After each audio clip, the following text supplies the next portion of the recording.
কিন্তু অন্তরে কলবে জোর নেই। চিৎকার করে বলি আলহামদুলিল্লাহ। হাক্কা তুকাতিহি ওয়ালা তামুতুন্না ইল্লা ওয়া আনতুম মুসলিমুন। এটা কোন বক্তা মোল্লা পীর মাশায়েখ কারোর বানানো কথা না, এটা আল্লাহর কথা। তাহলে মুসলমানের পক্ষে আল্লাহ আছে কি নাই? আমরা পৃথিবীতে যত জাতি আছে সকল জাতির শ্রেষ্ঠ জাতি সেটা হলো মুসলমান। আমাদের ভিতরে কোনো বানোয়াট কোনো কিছু নাই, যা কিছু আমরা করি আল্লাহর হুকুম পালন করি। যেমন কিছুদিন আগে একটা জাতি তাদের ধর্ম করলো, সাজগুজ করে, কয়েকদিন পর যাই নদীতে, ঠিক কিনা? আবার শুনলাম যে একটা হাত নাকি বাইর হয়েছিল, ওটাও নাকি লাঠি দিয়ে ভাঙ্গে ডুবাইছে। আমাদের ধর্মে এ ধরনের কোনো বানোয়াট কিছু, জোরে বলেন, কিছু নাই। আমাদের ধর্ম আল্লাহর মনোনীত ধর্ম, ইন্নাদ-দীনা ইনদাল্লাহিল ইসলাম। এটা কি আমাদের কথা না আল্লাহর কথা? ইয়া আইয়ুহাল্লাযীনা আমানু দুখুলু ফিস-সিলমি কাফা, আল্লাহর কথা। পরিপূর্ণভাবে ইসলামের ভিতরে দাখিল হয়ে যাবে।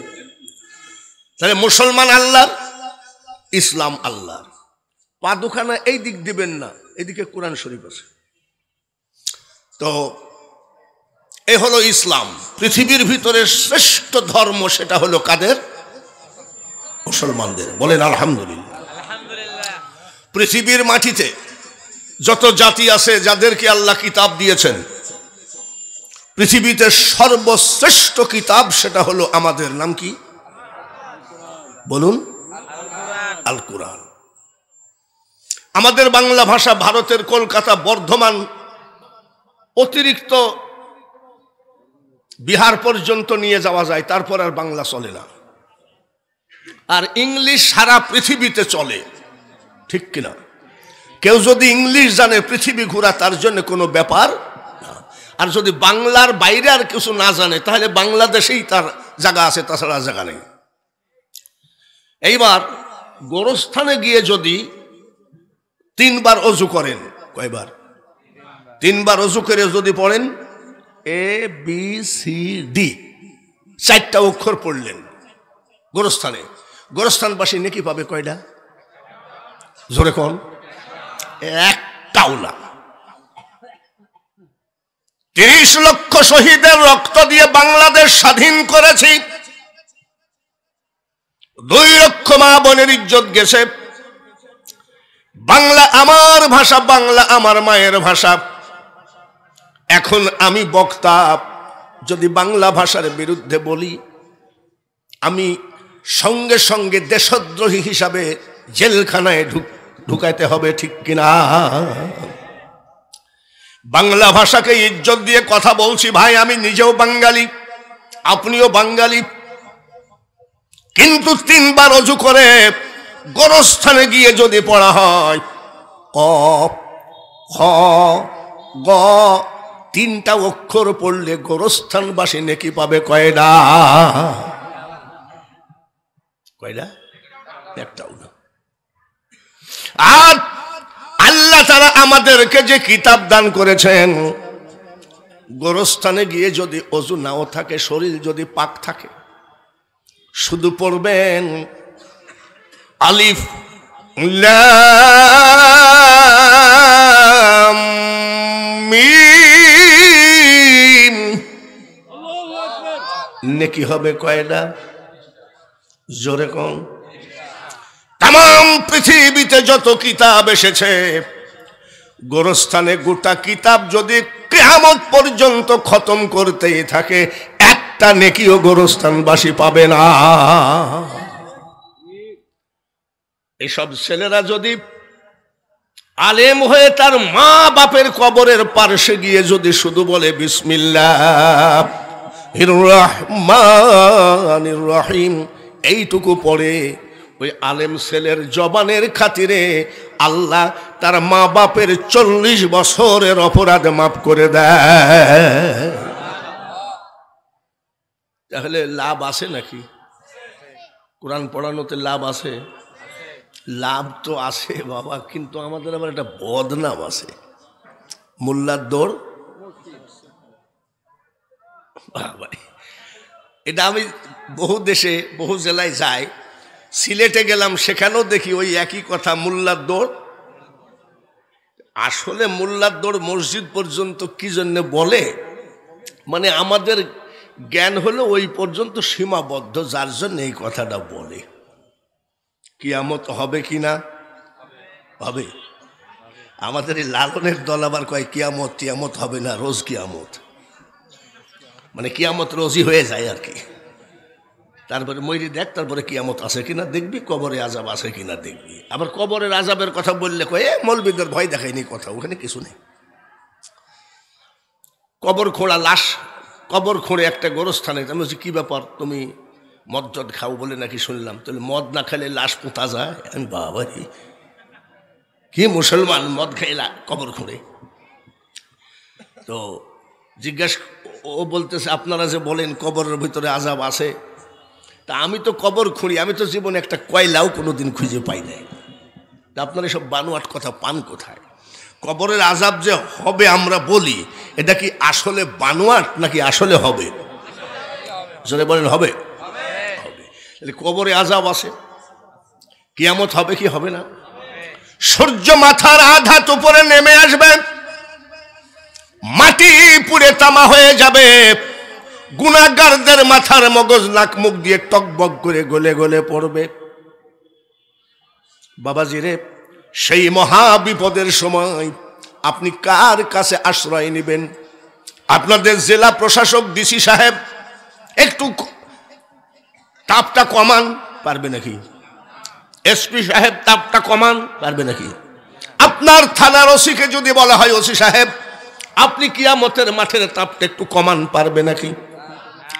তাহলে সেখানে কোনো বন্ধু বান্ধব বলতে কেউ কারো হবে না, ঠিক কিনা? এ দুনিয়া দেখতে সুন্দর মানুষ, শুধু মায়ার ঘর, আইসো একা যাইবা একা, কিসের অহংকার রে বন্ধু, কিসের আছি আলহামদুলিল্লাহ, কিসের অহংকার। একজন আল্লাহর ওলি, এতে কোনো সন্দেহ নাই। সুবহানাল্লাহ। বলে হুজুর পাম দিলেন নাকি? পাম দিব কেন? খায়রুকুম মান তাআল্লামাল কুরআন ওয়া আল্লামাহু, নবীজি বলেছেন। বয়লমারি বিশাল মাদ্রাসার মুহতামিম, যে কোরআন শেখে অপরকে শেখায়, তার থেকে ভালো মানুষ আর পৃথিবীতে একটাও নেই। পীর হতে গেলে, অলি হতে গেলে লম্বা চুল, লম্বা দাড়ি, মুছ, একতারা, গাজার কলকি, এইগুলো পীর না। পীর হলো এরা। কিন্তু আমাদের দেশের ভাষাটা পরিবর্তন হয়ে গেছে। যেমন মস্তান কারা, ওয়েস করণী ছিলেন মস্তান, পাগল দেওয়ানা আল্লাহ রসুলের, তাদেরকে বলা হয় মস্তান। আর আমাদের দেশে মস্তান কাকে বলা হয়? যার চোখ দুইটা লাল আছে, এদিকে চুল ঝাঁকি মারে, হাতে একটা কি জানি দিয়েছে এখানে ঝুলে। ভাষা কিছু উলট পালট হয়ে গেছে। তাহলে কিয়ামত হবে কি হবে না? কিয়ামতের মাঠে আবু হুরায়রা মাদ্রাসার একজন কুরআনে হাফেজকে আল্লাহ ডাক দিবে, জোরে বলেন মারহাবা। এখানে এসপি ডিসি পুলিশের ক্ষমতা আছে নাকি? ডাক দিবে, এদিকে কি বলে ডাক দিবে? তুমি কি আবু হুরায়রা মাদ্রাসা থেকে হাফজ শেষ করেছিলে? বলে হ্যাঁ। আমি আল্লাহ তোমার উপরে খুশি। সুবহানাল্লাহ। মোল্লার দৌড় মসজিদ পর্যন্ত লোক বললে হবে কি? আল্লাহ তো খুশি নাকি রে বা? আমার আল্লাহ বলবেন গোটা 30 পারা কোরআন তুমি মুখস্থ করেছো, এই কোরআন শরীফ বাল হুয়া কুরআনুম মাজিদুন ফি লাওহিম মাহফুজ। গোটা লৌহ মাহফুজের কোরআন শরীফ বুকে করে তুমি ঘুরেছ। এই কোরআন শরীফের যতগুলো কথা আছে, লোকনাথ, তারকনাথ, জগন্নাথ, ভগন্নাথের কথা নয়, এই কথাগুলো ছিল সব আমি আল্লাহর কথা। তাই আমি আল্লাহ খুশি হয়েছি, তুমি আমার কথাগুলো বুকে করে দুনিয়ায় ঘুরেছ। আমি তোমাকে পুরস্কার দিলাম, তুমি এখনই জাহান্নামে যাও। পুরস্কার কি দিল? জাহান্নাম পুরস্কার হয় নাকি? আপনি আমাকে একটা ধাক্কা মেরে বলবেন তার বকশিশ দিলাম, তাই হয় নাকি? মুখটা বেজার যে কিয়ামতের মাঠে আজকে জাহান্নামে যেতে হবে। এই কথা জানলে মাদ্রাসায় পড়া তো দূরের কথা, আর সাইনবোর্ডও পড়তাম না। আমার আল্লাহ বলে মুখটা বেজার করো না। গোটা 30 পারা কোরআন মুখস্থ করে বুকে করে ঘুরেছ, আমি আল্লাহ তাআলা তোমাকে জাহান্নামের ভিতরে যেতে পুরস্কার দিলাম। এই জন্যে বলছি, তোমার পছন্দনীয় 10 জন আত্মীয়কে তুমি এখনই জাহান্নাম থেকে জান্নাতে নিয়ে যাও। আলেম দরকার আছে কিনা ঘরে ঘরে? 10 জন জাহান্নামে নিয়ে যাওয়া, জান্নাতে নিয়ে যাও। মা বাপ, দাদা দাদি, নানা নানি, চাচা চাচি, শ্বশুর শাশুড়ি 10 জন। 10 জন নেওয়ার পরে মুখটা বেজার। আল্লাহ তাআলা বলবেন, হাফেজ রে 10 জন জাহান্নাম থেকে জান্নাতে নিতে দিলাম, মুখটা বেজার কেন? এই হাফেজ সাহেব বলছে, মাবুদ ঠিকই ধরেছেন। কি হয়েছে তোমার? আমি গরিবের ছেলে, বাড়ি আমার কুষ্টিয়া, পড়াশোনা করতাম আবু হুরায়রায়। আমি টাকা খরচ করে লেখাপড়া করতে পারি নাই। ওই গ্রামে, গ্রামটার নাম কি?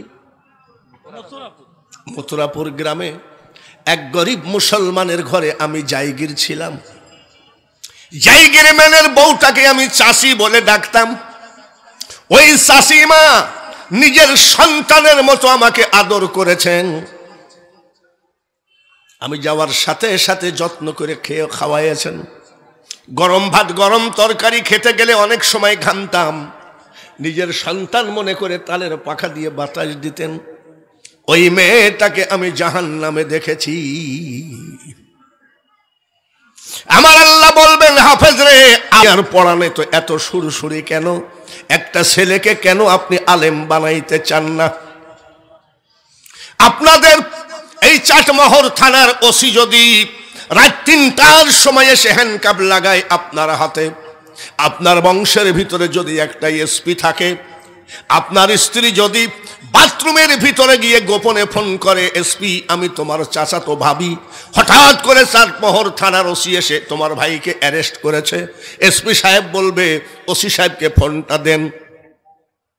আপনার স্ত্রী যখন ওসি সাহেবকে বলবে স্যার ধরেন, ওসি সাহেব সর্বপ্রথমে এমন একটা দাবড় দিবে, বলে কোনো নেতা কাজ হবে না, যাও। আপনার স্ত্রী বলবে নেতা না, বলে নেতা নাতে আবার কিটা দেখি, হ্যালো, বলে আমি এসপি বলছি, বলে ইয়েস বস, বলবে কি বলবে না? ওটা আমার চাচাতো ভাই, জি বস, বলবে কি বলবে না? অ্যারেস্ট করো না, বলে স্যার অ্যারেস্ট করি নাই। অ্যারেস্ট তো করবে না, আপনাকে বলবে ভাই বেয়াদবি হয়েছে, থানায় যাই একটু নাস্তা করি আইসেন, বলবে কি বলবে না? আবার থানায় গিয়ে বলবে খবরদার ওই বাড়িতে যাইস না, এ দারোগা, এ তদন্ত ওসি, এ কনস্টেবল, এ এসআই, খবরদার ভুল করেও ওই বাড়িতে যাইস না, ওদের চাচাতো ভাই এসপি চাকরিটা হারাইস না। বংশের ভিতরে যদি একটা এসপি থাকে রে ভাই, তাহলে আপনার হাতে হ্যান্ডকাপ লাগানোর ভয় যদি না থাকে, বংশের ভিতরে একটা আলেম থাকা দরকার আছে কি না? আপনার মা কবরস্থানে, আমাদের ওখানে দেখলাম সাপে কামড়াইছে, গান দিয়েছে, গান। আমি গানে কত খরচ হলো, বলে 66,000 টাকা।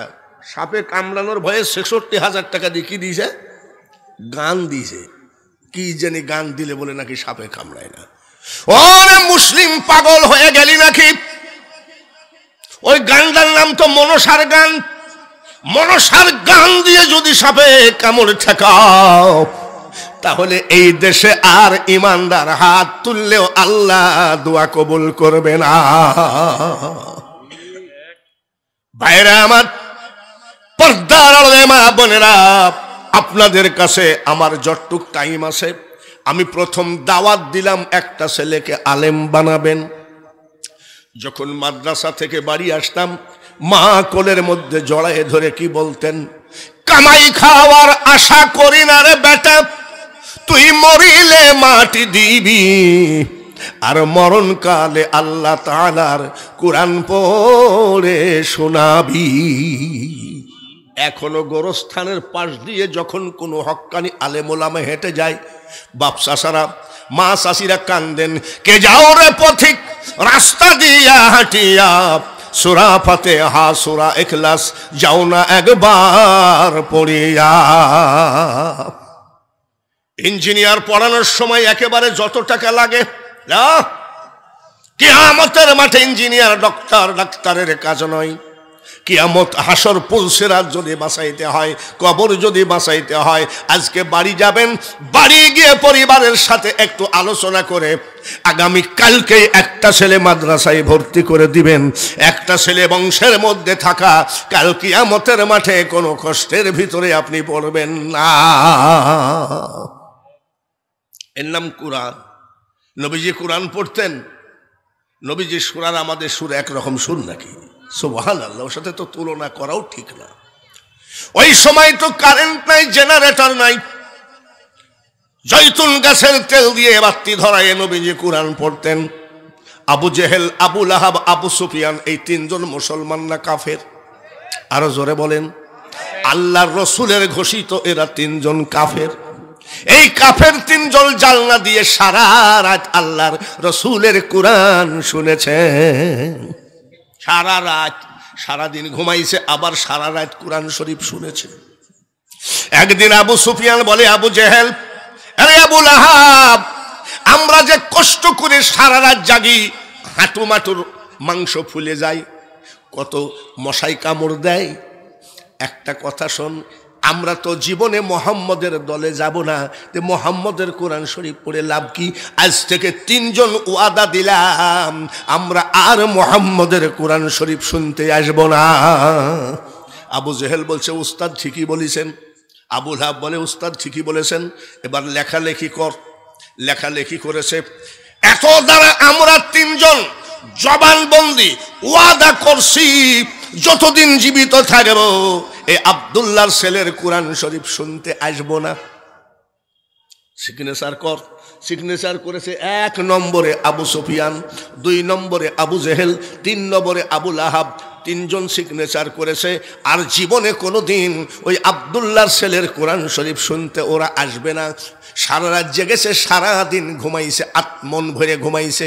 ঘুমের থেকে উঠে আবু জেহেল কয়, আজ মন ভরে শুনবো, ওরা দুইজন যাবে না।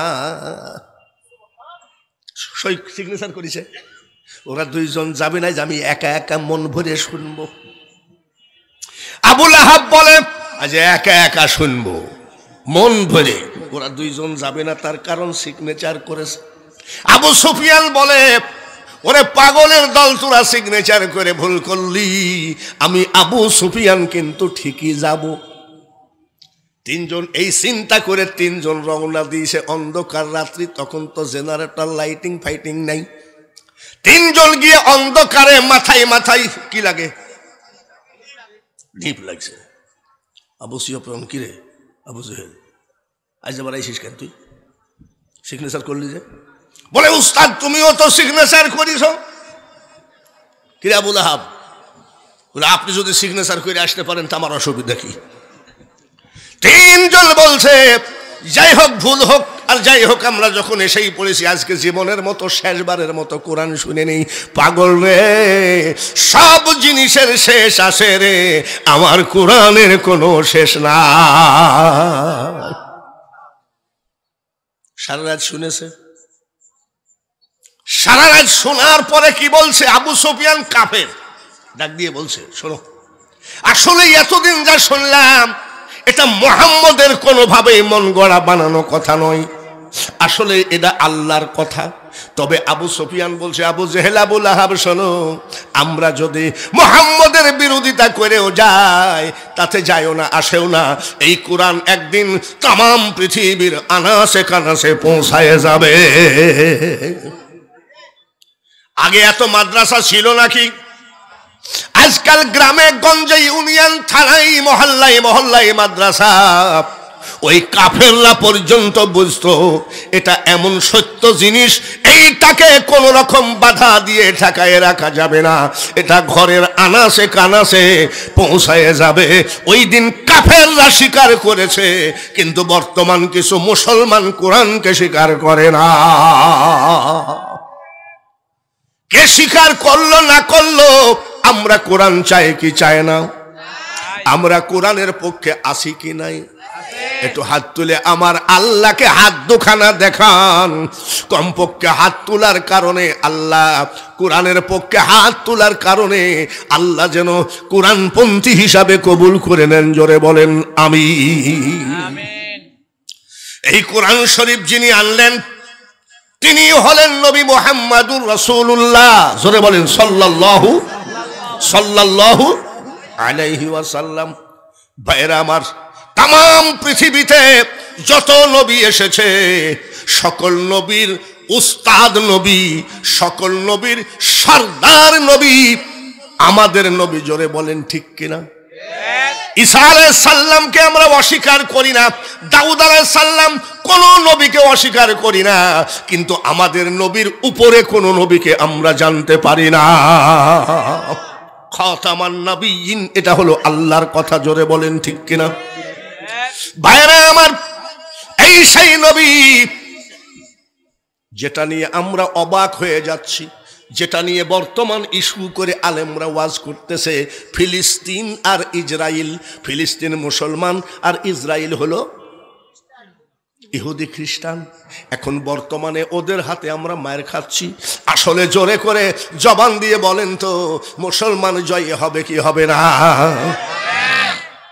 এটা কি মুখের কথা না আল্লাহর কথা? আল্লাহর কথা। নাসরুম মিনাল্লাহি ওয়া ফাতুহুন করিব, নিশ্চয়ই তুমি জয় হবে। আল্লাহ কোরআন শরীফের ভিতরে বলেছেন, কিন্তু শর্ত হলো ওয়াবাশশিরিল মুমিনিন। জয় হবে কিন্তু তোমাকে মোমেন হওয়া লাগবে। মোমেন কিভাবে হবে? নামাজও পড়বো, সুদও খাবো, সেটা কি মোমেন? নামাজ পড়বো, ছেলে বিয়ে দিয়ে গাদি টাকা নিব, এটা কি মুসলিম? এটা কি মোমেন হতে পারে? নামাজ পড়বো, নামাজ পড়েই মসজিদের সামনে চার দোকানে গিয়ে গীবত করব আলেম ওলামাকে নিয়ে বা চেয়ারম্যান মেম্বারকে নিয়ে। আল গিবাদু আসাদ্দু মিনাল জিনা। এই গীবতকারী কোনোদিন মোমেন হতে পারে নাকি? পাশাপাশি হাফেজ নুরুজ্জামানের বাঙালি হুজুরের জমিন আমি কুদাল দিয়ে বাঁকা করে কেটে কেটে ওর এক হাত জমি আমার ভিতরে ঠেলে নিলাম, আর মসজিদে যাই বললাম কাতার সোজা করেন। কি করেন? ওদিকে কাম সাইডে এসে এখানে কি করে? হাই মুসলমান, ঠিক রাইখো ঈমান, দিন ইসলাম যেন ডুবে না। আমি সব সময় বলি, আল্লাহ আমার মুখ দিয়ে যেন রাজনীতির পক্ষে বিপক্ষে কথা না হয়। তার কারণ বর্তমানে রাজনীতির কোন সময় যেন একটা বিস্ফোরণ ঘটে যায়, এমন পরিস্থিতি। জোরে বলেন ঠিক কিনা? কিন্তু একটা কথা বলি, শেখ হাসিনা ক্ষমতায় থাকতে পারবে না। এরে বাবারে, পুলিশই কি এসে যায়? খালেদা জিয়াও ক্ষমতা নিতে পারবে না। ক্ষমতা আসবে আলেমদের হাতে। অত লাফাইও না। কোন কায়দায় কি পানি পড়া খাইয়ে কি আলেমরা নিবে নাকি? না কবিরাজের তাবিজ বেঁধে আলেমরা ক্ষমতায় আসবে নাকি? এই মুহূর্তে যদি সমস্ত পীরের দল, সমস্ত ইসলামিক দলগুলো এক হয়ে যায়, বিশ্বাস করেন কালকে সব দল হুজুরদের কাছে যায় বলবে, গুরু আমারে কি রাখবে, বলবে আমাকে চরণদাসী করে রাখেন। কিন্তু দুঃখের ব্যাপার, চাটমোহর পুলিশে পুলিশে মিল দেখা যায়। একই পাতিলের ভাত খাই, কোনো পুলিশে পুলিশে মারামারি হতে শুনি নাই। একই গ্রামের এক ঘরের ভিতরে পুলিশরা ঘুমায়, কোনোদিন পুলিশে পুলিশে মারামারি হয় নাই। একটা ফাঁড়িতে 20 জন পুলিশ থাকে, কোনোদিন পুলিশে পুলিশে মারামারি হয় না। হতে দেখছেন নাকি? হতে শুনছেন নাকি? কিন্তু ভাইরা, একটা ঘরের ভিতরে যদি 20টা আলেম জায়গা দাও, প্রতিদিন একটা করে কাফন দেওয়া লাগবে, তাতে কোনো সন্দেহ নাই। এ মৌলবি বলবে আপনার টুপি বেদাত, আর এক মৌলবি বলবে তারাবি 20 রাকাত, আর এক মৌলবি বলবে তারাবি 8 রাকাত, আর এক মৌলবি বলবে সোজা হয়ে শোয়া জায়েজ, আর একজন বলবে ঠ্যাংকাইট করে শোয়া জায়েজ। এই ঠ্যাংকাইট করা আর সোজা করা নিয়ে ডেলি একটা করে মরবে। স্টেজে হাতা গুছায় মানুষকে উগ্র বানায় দিলে কোনোদিন দখল করা যাবে না। আসুন আসুন, আল্লাহ তাআলা বলছেন ওয়াতাসিমু বিহাবলিল্লাহি জামিআন ওয়ালা তাফাররাকু। নামাজের দাওয়াত দিচ্ছি, রোজার দাওয়াত দিচ্ছি, কিন্তু সবাইকে এক হতে হবে, এটাও তো আল্লাহর কথা। জোরে বলেন ঠিক কিনা? আটরশিকে ঘৃণা করব কেন? তারাও তো মুসলমান। চলে আসো, চরমোনাই চলে আসো, জামাত ইসলাম চলে আসো, ঠিক কিনা? তারপরে ফুরফুরা চলে আসো। হিংসা নিন্দা বাদ দি, আমরা আগে দেশকে সুন্দর করি, তারপরে কার পাস করি, কার লম্বা টুপি, কার গোল টুপি, কার মাথায় বাবরি চুল আর কার মাথায় চুল নাই, এগুলো আমরা সংসদে বসে ফাইনাল করব। আর ফাইনালের আগেই যদি চুল নিয়ে টুপি নিয়ে দলাদলি করো, মায়ের খায়ে মরবা বাবা, জীবনে কোনোদিন গদির মুখ দেখতে পারবা না। ফিলিস্তিনে যুদ্ধ বেঁধে গেল, ইন্টারনেটে দেখি ইরান বলতেছে আগামীকাল একবারে শেষ করব। তুরস্ক বলছে যুদ্ধ পাঠাইয়া দিলাম, যুদ্ধের সেনাবাহিনী, কিন্তু সব চিটারি কথা। এই নুনু কাটা জাত জীবনে এক জায়গায় হবে না। এই নুনু কাটা জাতকে যে এক জায়গায় করতে দিবে না, এটাও ইহুদিদের ষড়যন্ত্র। কথা বলছেন। আজ যদি বিশ্বের সকল মুসলিম এক হয়ে যায়, ওই মোদী সরকারের পাও ধরা লাগবে না। তারপরে ওই কি সিটার হাঁস নাকি কিনা, ওদের কাছে যাওয়া লাগবে না। আমরা এই রাত্রে যদি শুনি আটরশি, চরমোনাই, মানিকগঞ্জ, ফুরফুরা, মাইজ ভান্ডার, তারপরে লালন শাহ, চুলালা, জটালা, চটালা, হাসেন, সব যদি এক জায়গায় হই, ওরা পাগল, ওরা সেলাইন দি খাবে রাত্রে। আসুন আসুন ভাইয়ারা, একটা কথা বলি, যেই মসজিদ নিয়ে ষড়যন্ত্র করছে ইহুদিরা, এই মসজিদের নাম কোরআনে আছে কি নাই? কোন জায়গায় আছে? সুবহানাল্লাযী আসরা বিআবদিহি লাইলাম মিনাল মাসজিদিল হারাম ইলাল মাসজিদিল আকসা। সুবহান। যে মসজিদ কোরআনের ভিতরে আছে, যে মসজিদ ছিল আমাদের আগের কাবা, যেই মসজিদের খাদেম ছিলেন মা মরিয়ম আলাইহি ওয়াসাল্লাম, ঠিক কিনা?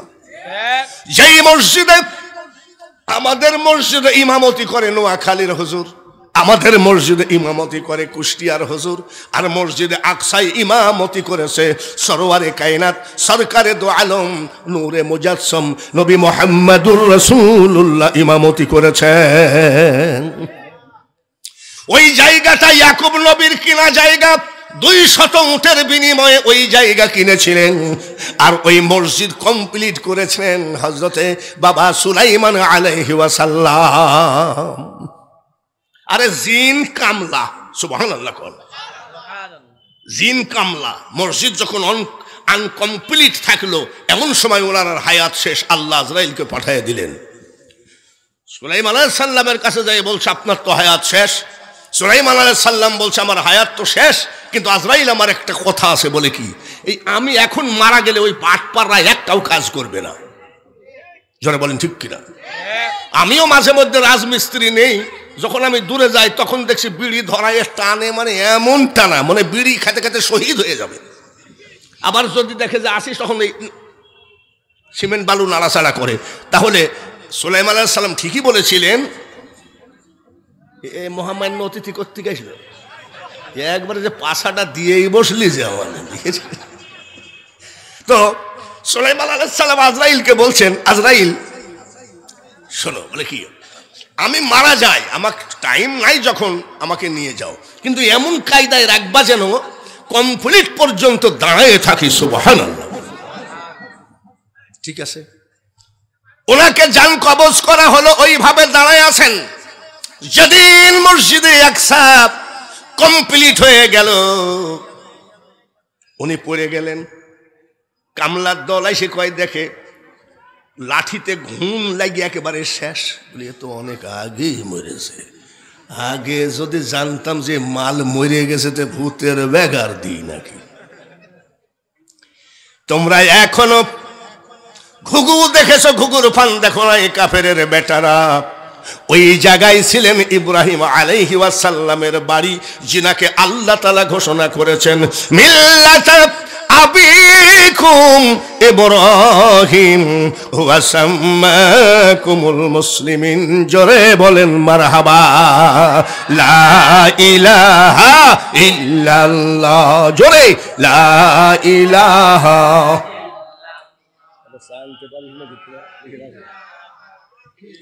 লা ইলাহা ইল্লাল্লাহু মুহাম্মাদুর রাসূলুল্লাহ। ওরা কাবা ধ্বংস করতে চাইছিল, জিতলো না ঠকলো? জোরে কর। ওই সময় যখন আব্রাহা কাবা ধ্বংস করবে, আজীবন কাফেররা মরে মুসলমানের লাথি খেয়ে। কিন্তু বাবাজি একটা কথা মনে রাখেন, জয় হতে গেলে আবার ক্ষয় হওয়া লাগে। ফিলিস্তিনের মুসলমান মরছে বলে আবার হাত পা গুটায় লেপের মধ্যে ঢুকেন না, একটু জিহাদি মন মানসিকতা নিয়ে থাকেন। তার কারণ আমি আপনাদেরকে বলছি, জয় হতে গেলে ক্ষয় হওয়া লাগে। এই যে বাংলাদেশে যে বিশাল মারামারি হচ্ছে, এই বিশাল মারামারির শেষে কিন্তু একটা শান্তি আশা করা যায়। তার কারণ জয় নিতে গেলে আগে ক্ষয় হওয়া লাগে।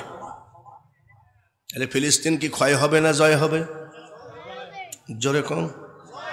বাবাজিরা যখন কাবা ধ্বংস করার জন্য পায়তারা করতে লাগলো, কোন পায়তারা নিয়ে রেডি হওয়া যায়? ওই কাফের আব্রাহা আগে কাফেলা বিছাইলো। বেশ কিছু দূরে উট আর দুম্বা চড়তেছে। তখন ওই আব্রাহা বলল, আন্দাজে তো আর কাবা দখল করা যায় না, আন্দাজে তো আর কাবা শরীফে হামলা করা যায় না। ওই উটগুলো নিয়ে আই, দুম্বাগুলো নিয়ে আই, জবাই করে খা। ওই উটের মালিক যখন আসবে, ওইটাকে ইস্যু করে আমরা কাবা দখল করে ফেলবো। ওই দুম্বা উটের মালিক নবীজির দাদা আব্দুল মুতালিব, ইনি ছিলেন কাবা শরীফের মোতওয়াল্লি। দৌড়ে আসলেন, এই আমার উট দুম্বা খাও কেন? আরে পাগল, খাওয়ার জিনিস তো খাবোই। তুমি কেডা? বলে আমি কাবার মোতওয়াল্লি। তোমার নাম কি? বলে আব্দুল মুতালিব।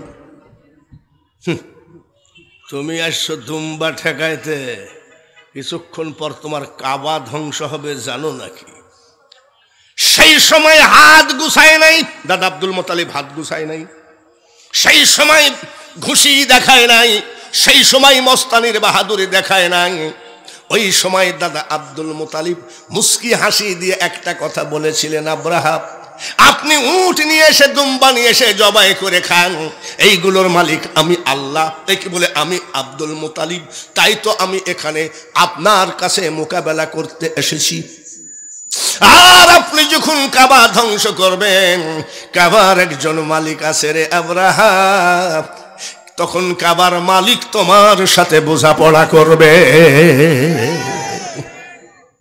বাইরে আমার আলাম তারা কাইফা ফাআলা রাব্বুকা বিআসহাবিল ফিল আলাম ইয়াজআল কাইদাহুম ফি তাদলিল ওয়া আরসালা আলাইহিম তায়রান আবাবিল।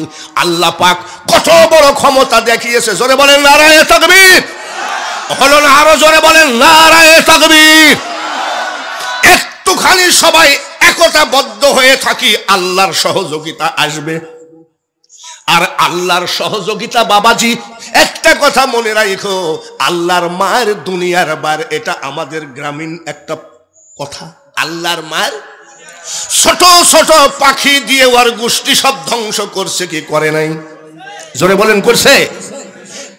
ছোট ছোট পাথর মুখের থেকে ফেলাইয়ে দেয়, সবগুলো জায়গায় শেষ হয়ে যায়। কিন্তু আব্রাহাম কয়দিন পরে মরেছিল, সেই দিন মরে নাই। তার কারণ আল্লাহ তাআলা কয়, ওকে দেখাবো কাবার সাথে বেয়াদবি করা কত বড় ধ্বংস, ওকে দেখাবো। এই আব্রাহাম পোষে পোষে মারা গেছে। তারপরে আর এক মস্তান বাহির হলো, এই ইব্রাহিম, তোমার আল্লাহকে আমি একটু দেখতে চাই, কত বড় শক্তিশালী, যদি যুদ্ধে আমার সাথে পারে আমি তোমার দলে যাব, আর যদি তোমার আল্লাহ যদি হেরে যায় তাহলে তোমার খবর আছে। এই আবার আর এক লাপিত। এই যুগে যুগে লাপিত যে কোন জায়গার থেকে আসে তখন আমরা মুসলমান একটু ভীতু হয়ে যায়। মুসলমান ভীতুর জাত নাকি? এখনো একত্র হই, চরমনাই আমার ভাই, আটরশি আমার ভাই, সকল ইসলামিক দলগুলো এখনই যদি জোট বান্ধি বাবা, মনে রাখো কেউ কোন ইহুদি কাফের বেঈমান আমাদের উপরে জয়ী হতে পারবে না, ঠিক কিনা? আব্রাহাম মারা গেল তো এইভাবে। এবার নমরুদ মারা গেল কিভাবে জানেন নাকি? আরো জোরে কোন, কেউ কি জানেন নমরুদ কিভাবে মারা গেছে? কিভাবে? জোরে কোন। জুতা বাড়ি এমনি কি খাইল নাকি? উনি আবার আর এক লাপিত কই আল্লাহর সাথে যুদ্ধ করব। ইব্রাহিম চল, যায় মাঠে চল, মাঠে চল। গেছে, কিরে তোর আল্লাহ আসে না কেন? ইব্রাহিম আলাইহিস সালাম সেজদায় পড়ে বলে, মাবুদ আসো, নাহলে আমার খবর আছে, আসো। আল্লাহ কই ইব্রাহিম, আচ্ছা এই যে হাত তুললাম এক হবো, আপনি বাড়ি যাবেন, আপনার পীর সাহেব যদি ফোন করে বলে তুমি যে আবু হুরায়রা মাদ্রাসায় এক হওয়া, আমি তোমার পীর অর্ডার দিলাম, যদি এক হও তাহলে তুমি মুরিদ না, তখন কি পীর তালাক দিবেন না এক হবেন? জোরে কর। এরকম কিছু তালাক না দিলে এক হওয়াও যাবে না।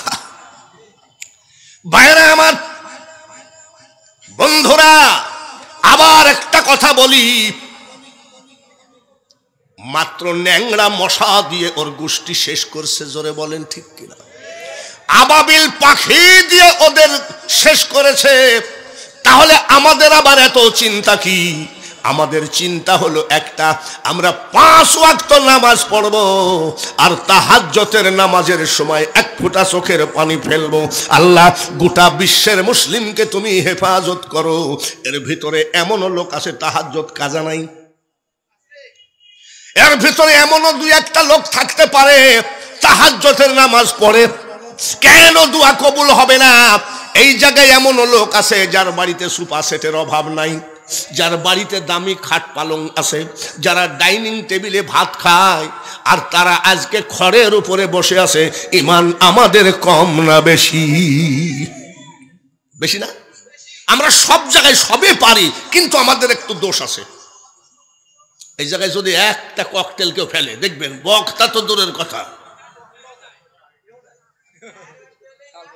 ঝাড়ি দৌড় মারবে। আমি রাজশাহী গেছি এক জায়গায়, তো তখন বৃষ্টি হতো না, তো বলছে হুজুর একটু দোয়া করেন তো যাতে বৃষ্টি হয়। কারণ বৃষ্টি যদি হয় তাহলে আমাকে স্টেজে ফেলে তুই চলে আসবো না তো? বলে না না, শহীদ হয়ে যাব, তাও আপনাকে নিয়ে আসবো। জায়গাটার নাম বলে দিই, বিড়ালদহ মাজার, শাহ কমরউদ্দিন রহমতুল্লাহের। তো আমি আধা ঘন্টা ওয়াজ করা, মোনাজাত করার পরে আধা ঘন্টা ওয়াজ করতে বিশাল বৃষ্টি, প্যান্ডেল ভাঙ্গি শেষ। খোদার কসম কি বলবো, মাইক আলা শুধু আর লুঙ্গি দাদি মাইকটা ঢেকে বসে আছে, আর বাকিটা সব ঝাড়িয়ে দৌড়।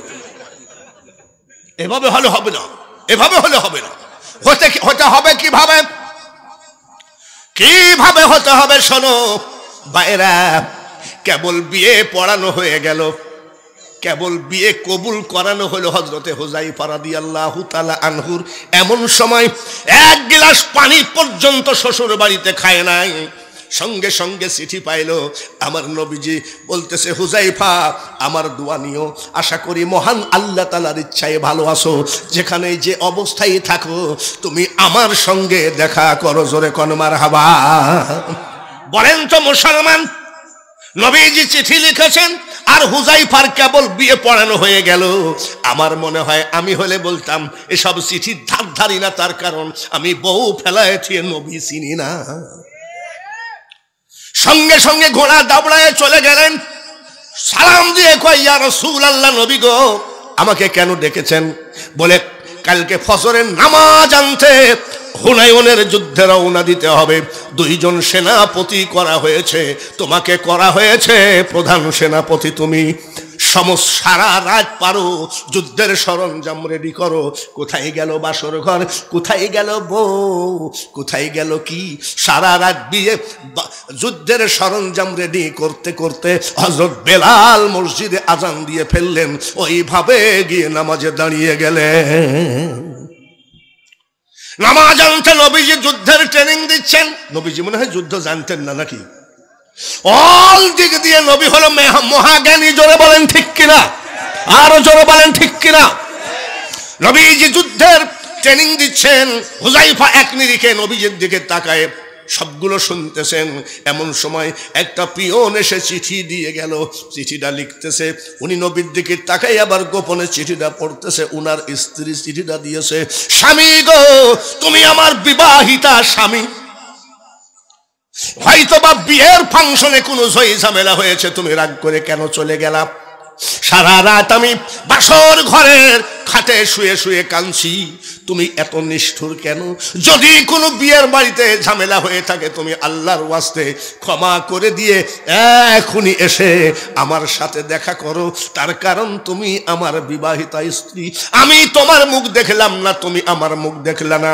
দেখো তো কেউ পারবা নাকি? চিঠি লিখতেছে স্ত্রী রে, স্ত্রী এখনই যুদ্ধে রওনা দিতে হবে। 3 জন সেনাপতির মধ্যে আমাকে আল্লাহ রসুল করেছে প্রধান সেনাপতি। আমি রওনা দিলাম, দোয়া কইরো যদি বেঁচে থাকি দেখা হবে, আর যদি মারা যায় দেখা হবে হাসরে।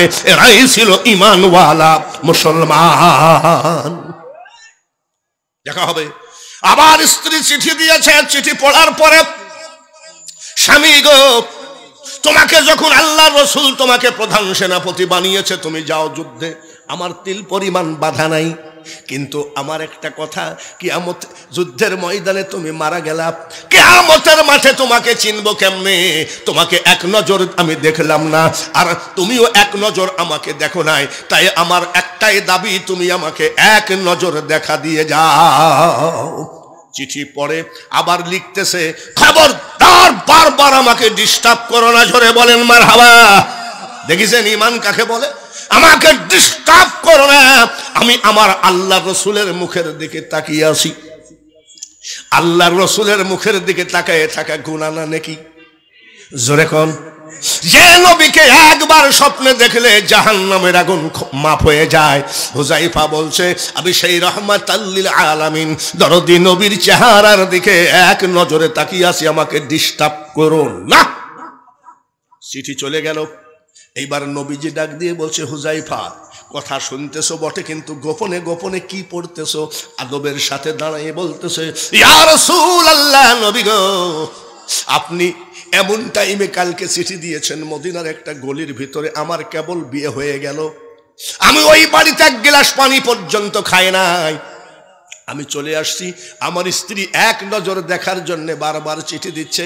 হুজুর বেয়াদবি মাফ করবেন, আমি কিন্তু আমার স্ত্রীর কথা মোটেও মনে পড়ছে না, শুধু আপনার চেহারার দিকে তাকিয়ে আসি। নবী চোখের পানি ঝরে কাঁদছিলেন। আইরে, তোদের মতো ইমানদার জান্নাতে না যাওয়া পর্যন্ত আমি মুহাম্মদ জান্নাতে প্রবেশ করব না। জোরে কোন মারহাবা। এত ঈমান তোদের। আমি অর্ডার দিলাম, এখনই তুমি গিয়ে দেখবা আমরা রাস্তায় দাঁড়াচ্ছি।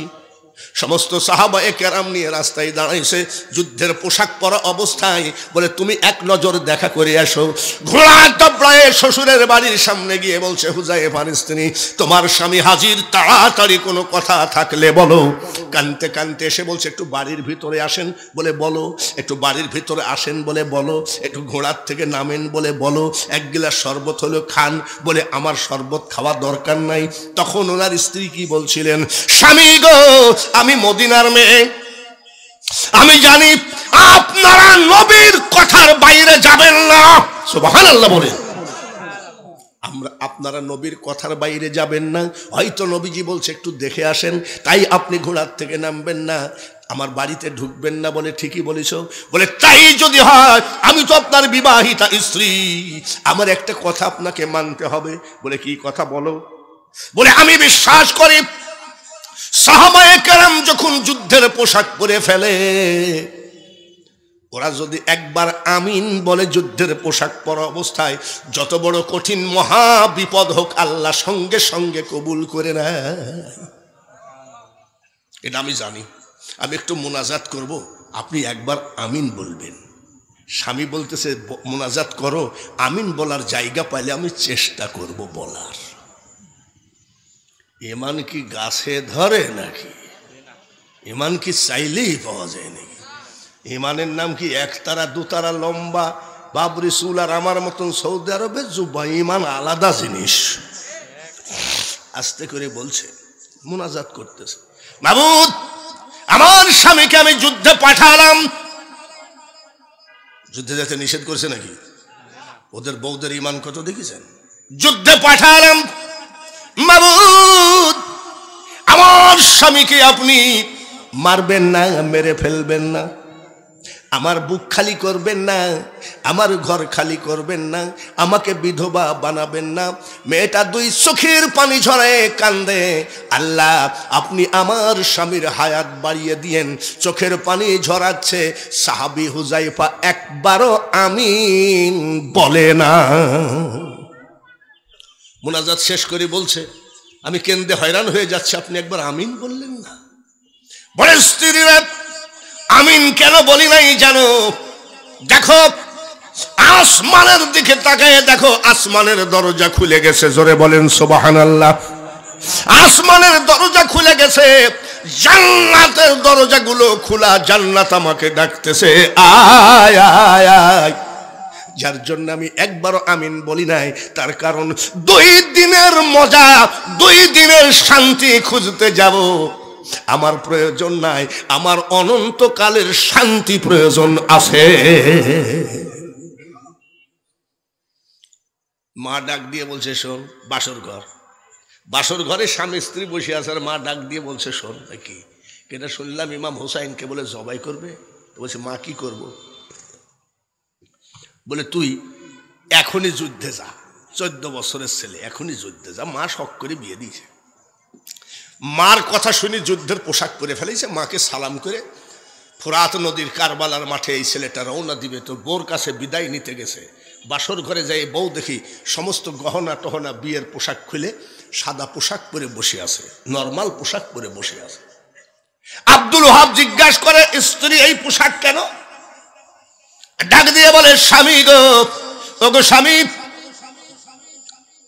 তোমার মা বাসর ঘর থেকে ডেকে নিয়ে তোমাকে কি বলেছে আমি তা সব শুনেছি। স্বামী গো, আমিও চাই তুমি কারবালায় শহীদ হয়ে যাও। আমি একজন শহীদের স্ত্রী হয়ে আল্লাহর সামনে কিয়ামতে দাঁড়াইতে চাই। সুবহানাল্লাহ।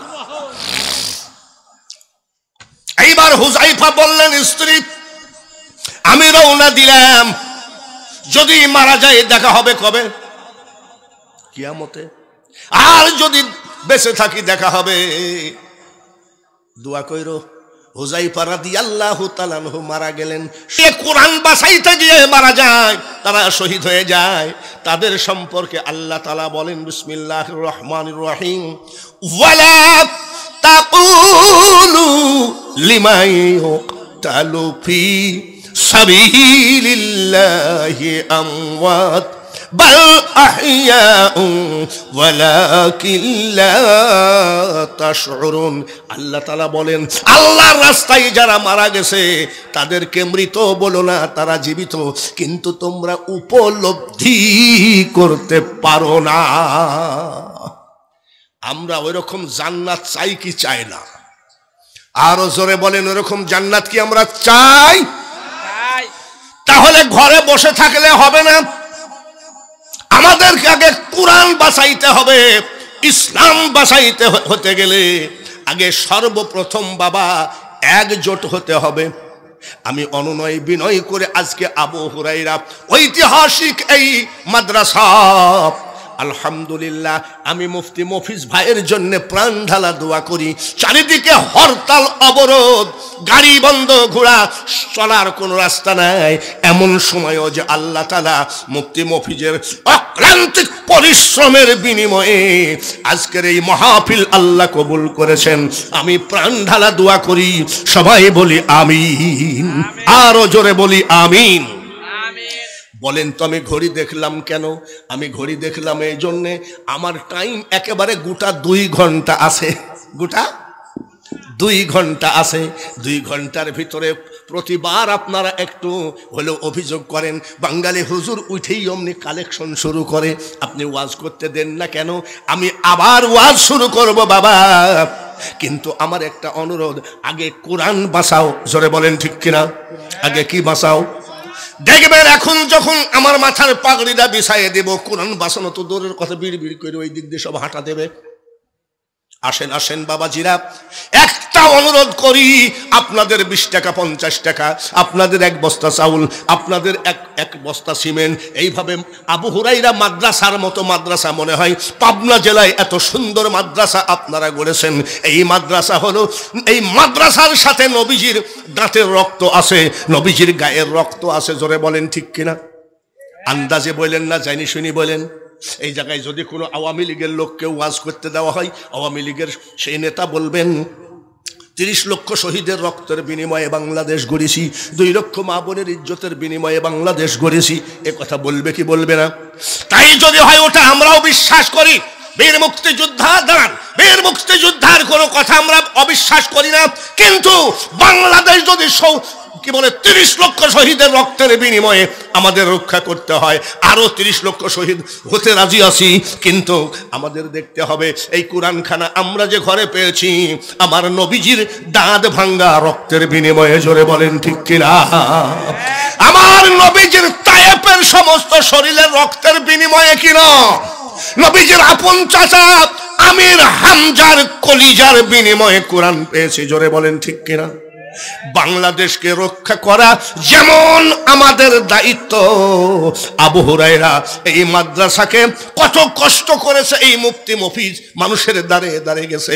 আমি আজকে দুপুর বেলায় একা একা হাসতেছি আর কই, লোকটাকে আল্লাহ তুমি হিম্মত দিয়েছো, হরতাল অবরোধ, গাড়ি ঘোড়া চলে না, তার ভিতরে আমি এই দিক দিয়ে যখন যাই আমি তার গেটের দিকে তাকায় থাকি, একটা মানুষও বসে থাকবেন না।